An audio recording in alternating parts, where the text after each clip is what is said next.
The Creative Process with Vince Ornato.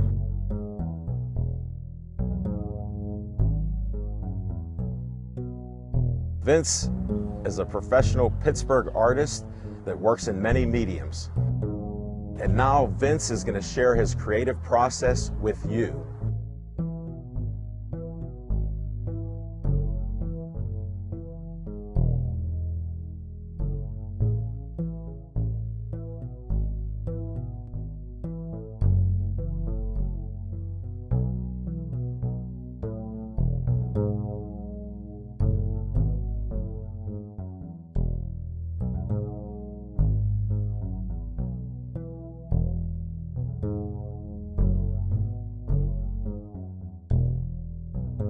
Hi everybody, Vince Ornato again, and we're on location another time.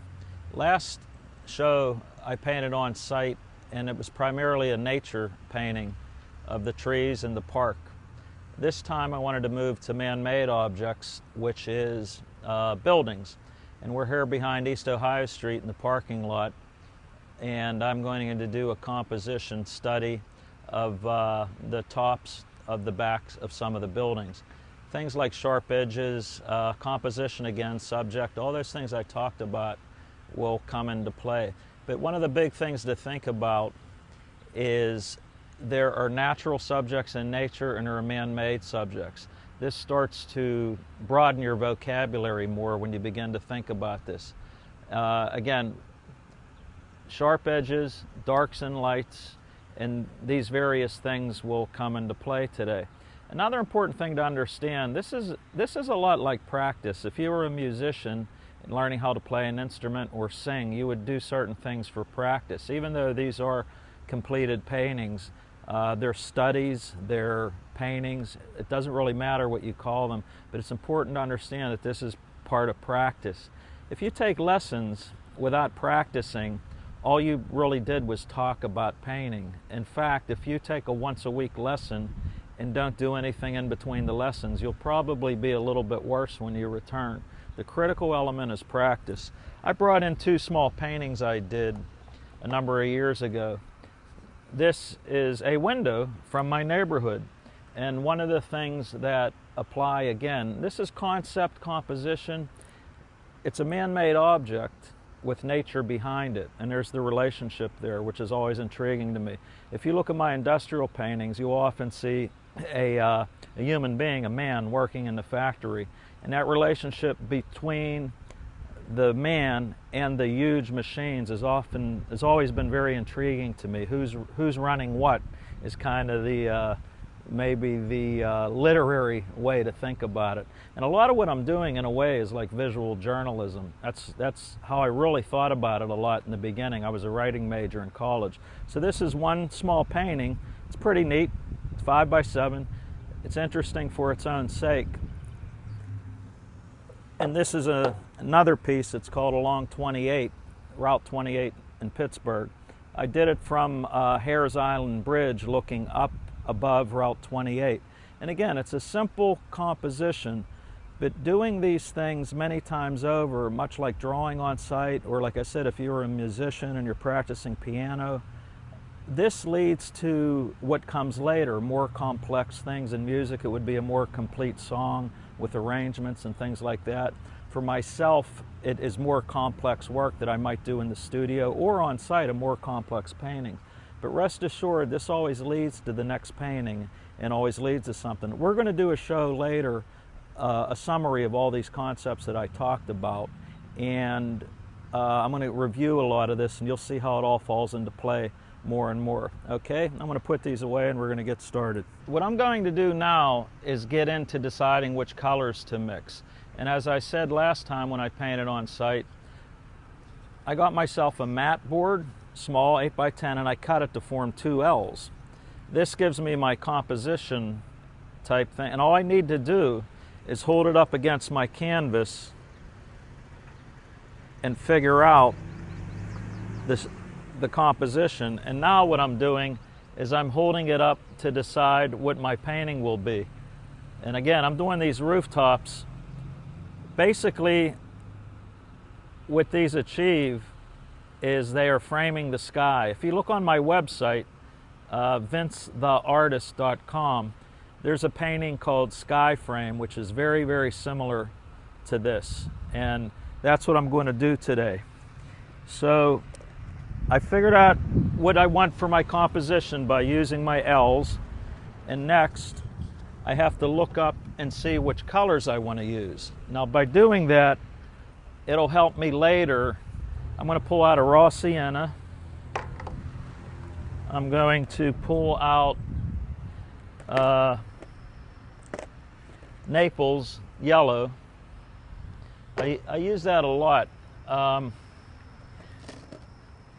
when you look at those, the red bricks, it's really not red, obviously. We call it that. We say red brick. It's really a reddish brown. And brown can be achieved, the darkest brown you can make is mixing alizarin crimson and sap green. So I'm going to pull those out. And like we said last time, the location on my palette is always the same place. It's like putting the piano keys in the same location. Imagine if every time you sat down to play piano, you had the keys in a different location. Those are the colors I'm going to put out for now. Let me tell you a little bit about this board that I'm working on. It's a fine weave canvas. If you remember from the last time, I used a very, very rough surface on purpose. I'm trying to show differences. Like I said last time, it was a nature painting primarily. This is man-made buildings. Last time the surface was masonite, I gessoed it, and then when I stroked it, I had a rough surface to work on. This is a fine weave canvas that I mounted on masonite with a fabric glue.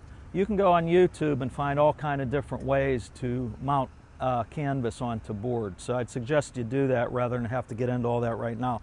This is not a toned canvas. This is what we call white, although obviously it's not white, but what I did this yellowish mixture and took a little bit of a risk. I've never used this tone, but it's a warm tone.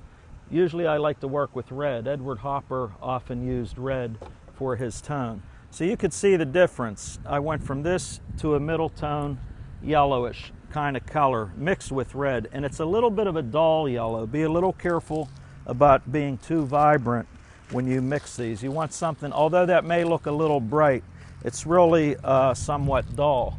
I don't know if you can see this on camera, but if you see the little bit of cadmium yellow on this tube, it's much brighter, and add white and it's even more bright. So you want kind of a middle tone color, and the big lesson is to think in terms of warm or cool when you do that. I tend to like, when I'm working outside, because there's a lot of sky, which is blue, I like to use a warm tone on my canvas. Okay, so what I'm going to do, I'm going to get ready to mix the paint. So I have the tubes laying out here. This is a leaf. Painting on location, you run into bugs, leaves, all kind of things. And I'm very serious about this. If you find a location where there's a bathroom nearby, that doesn't hurt either. The funny thing about it, you end up with obstacles. And just like life, there's obstacles in everything. People tell me all the time about the things that prevented them from being an artist and painting and so on, and every one of those things, I had all those obstacles. And I know artists that paint a lot and work a lot, and they have children and all kind of other obligations, but they make time to paint. Winston Churchill, as I said in a prior show, painted a lot during World War II and with all kind of responsibility. So there's ways of getting around of it. We do spend a lot of time, probably too much, in front of the television and now the internet, but that's another discussion. So I'm putting out my Naples yellow, I put out the white, the Prussian blue. I have the black handy. I'm not going to lay it out yet because I don't know if I'm going to use it. I see that I'm going to need some raw umber. This is cadmium yellow here. Wear clothes that you don't care about getting paint on. I have some old clothes on. I'm wearing flip-flops. It's going to be about 90 degrees. I brought water with me and an apple, gum, which I probably won't chew because I'm talking, but it's a way to keep my mouth moist later as the sun keeps beating down. Today I brought some larger brushes than I'm used to using. A little the issue here today is speed, so to speak, and it's good to have some pressure on me because it makes me work more efficiently and clicking in my head. Typically I'm not using a brush this big, but I'm going to today at some point. This is a filbert brush. Notice it's not flat, it's not completely round, but it's sort of a combination of both. What I like about it is you can use it on the angle as a flat. It's kind of a round right in the middle, and there's a lot of different things you can do with it. I'm used to using the filbert brush. There's not a right and wrong on this. There's really not a lot of right and wrong on all this, other than the aspect of thinking and planning and deciding. It's very important to look, see, then do. Look, see, and do. Look at something, decide what you want to do, see it, and then do it. And that happens very rapidly as the more you practice. When I do caricatures, people think I'm kind of just scribbling sometime, but I'm doing what I just mentioned in a very, very rapid way. I'm look, see, do. It just starts happening, probably similar to music. Okay, I'm going to now take one of the brushes out to mix my paint. And the one I'm using to mix, I'm going to find the one that's the least good, so to speak. You know, there's some of these are a little old at this point, and the bristles on this are starting to wear down a little bit, so I might as well use that to be the one that I'm going to mix the paint with. Palette knife, and I'll go from there. So during the mixing, I'm going to look up and see which colors. I mentioned this before. There's a great book called The Art Spirit, where there was a note in there about when you're mixing your paint, a very good idea is to try to lay it out in proximity to the way the painting actually sets up, the composition of the painting, so that when you go to paint, the colors and everything are really where they go in the painting, and you have this kind of unified rhythm that you can start. So on the right side of the painting, that's my raw umber Naples yellow mix. So I'm going to put that over here because it's on the right side of the subject. I'm going to put it on the right side of the palette there. So I mix that up, and then what I'm going to do is put some Naples yellow into it. The shadow is almost straight raw umber.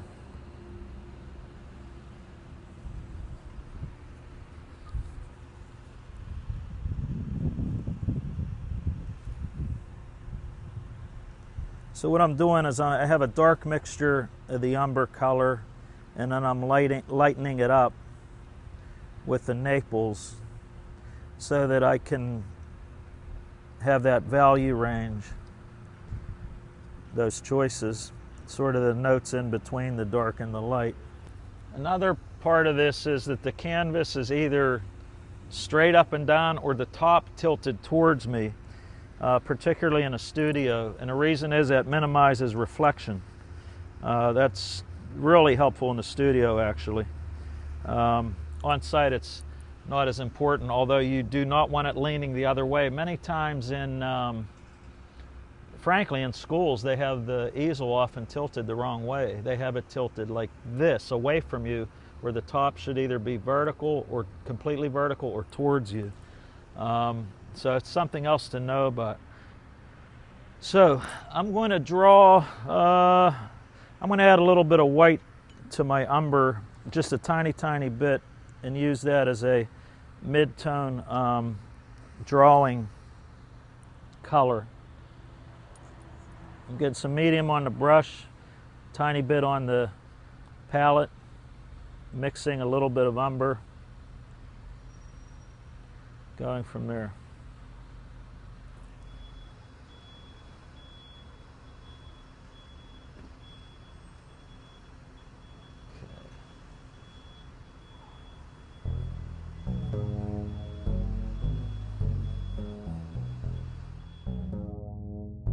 Another main point that I want to make on all this is the value of this practice in on-site location. I've described it, but I want to show you a few things.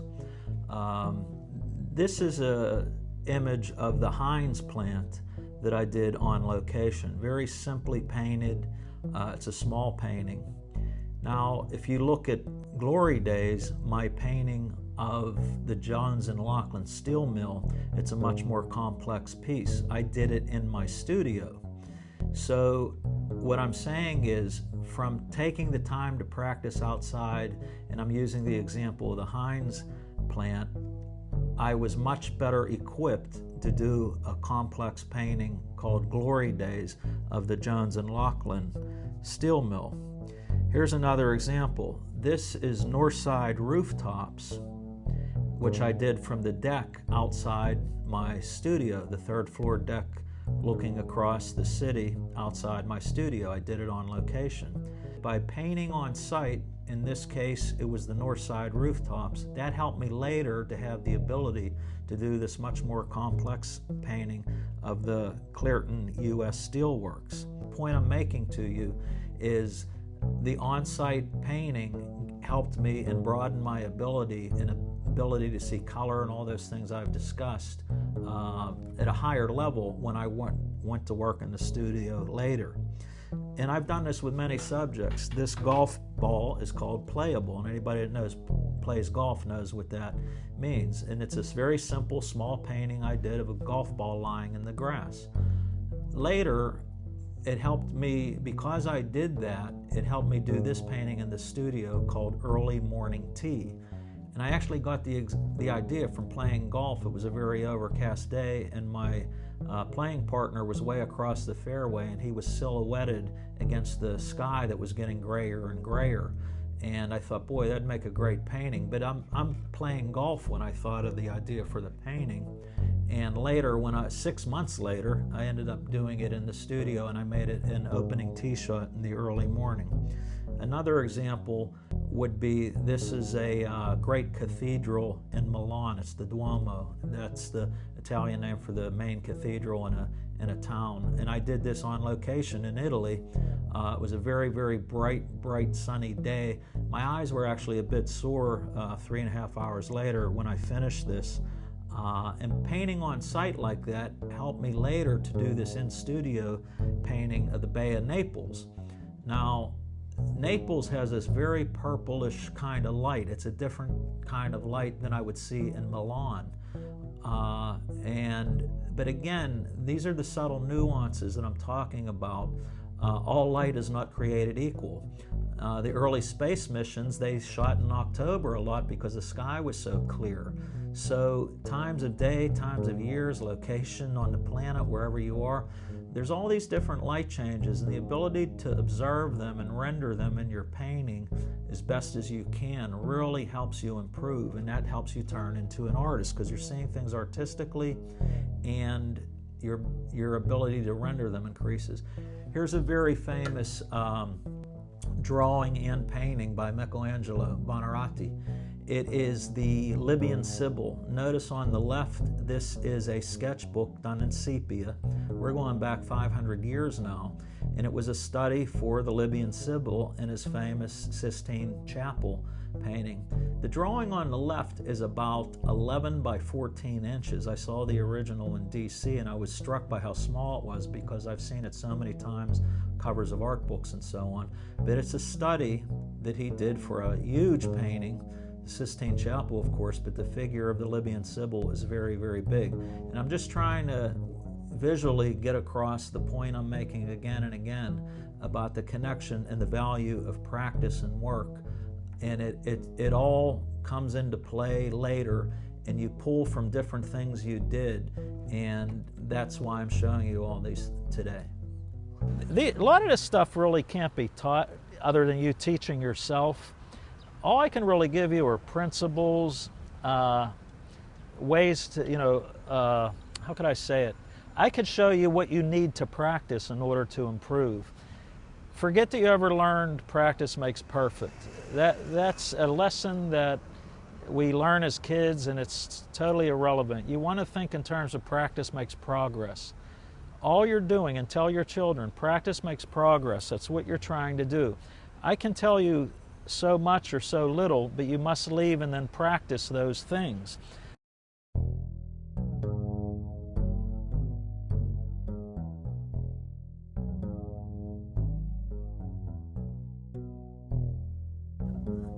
here's something I want to say about this particular show and the painting I decided to do for the show. I want to paint in sunlight for the very reason to get across to you more extremes in value range, light and dark, light and dark.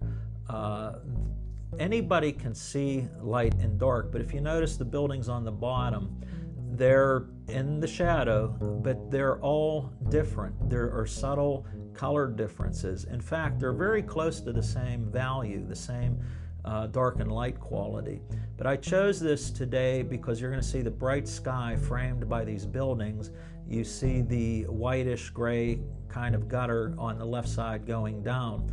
And this is not a very complex painting, but if you look at it closely, you will see subtle color changes, subtle nuances. At a glance, when it's done, you may think, oh, well, that's the same color. Those are all dark. But inside of them, there are dark reddish browns, dark greenish browns.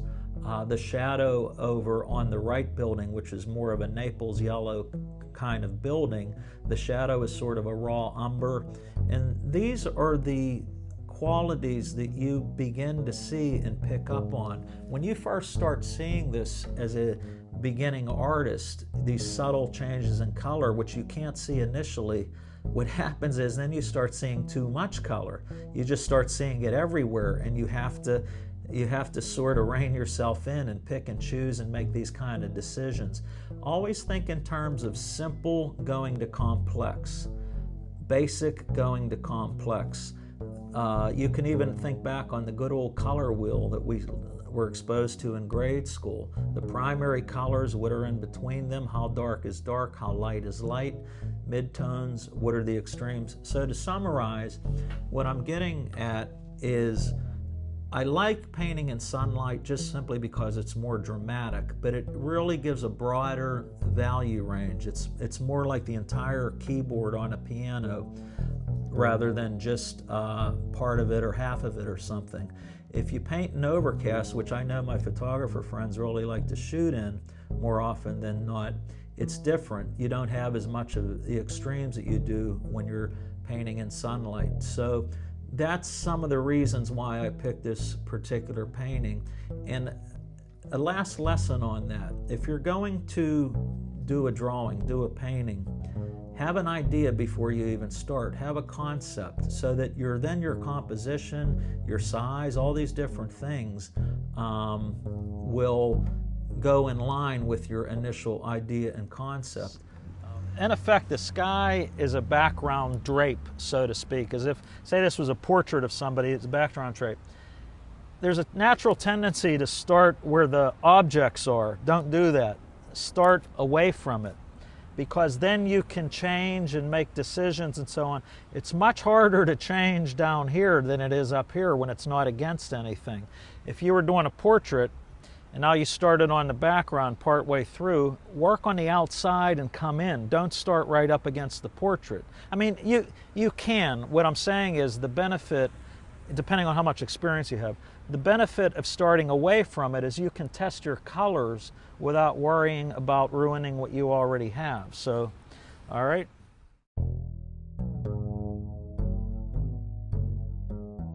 Another aspect of this that is critical, and it's this idea of practice. As I said once before, or maybe more, and I say it often, practice doesn't make perfect. That is not a good lesson, although we're all told that as kids. Practice makes progress, and you wonder, well, why practice in this particular arena, drawing and painting? What happens is, from doing this, remembering that it's a visual communication, you are expanding your vocabulary, and because of this, your ability to observe subtleties and nuances in nature or your subject expands. It's like expanding a verbal vocabulary. What's really great, the more you do it, your efficiency to make these observations also increases. You literally do them faster. You can, at a glance, eventually see a lot of visual information, darks, lights, subtle nuances that might have taken minutes just 2 years earlier. But the more you do this, the more accurate and efficient these types of observations become, and therefore your ability to render them for the viewer increases accordingly. So that's it for today. And again, this is not a how-to paint lesson. This is trying to explain to you the elements that are involved in a painting, the process of on-site painting. And like I said, a tremendous book for landscape painting. It's a very famous art book in the field. It's Carlson's Guide to Landscape Painting, John Carlson. I believe it goes back to the 20s, but it's very accessible now on the internet. Thanks for watching. I hope you learned something. I know I did today. Thanks.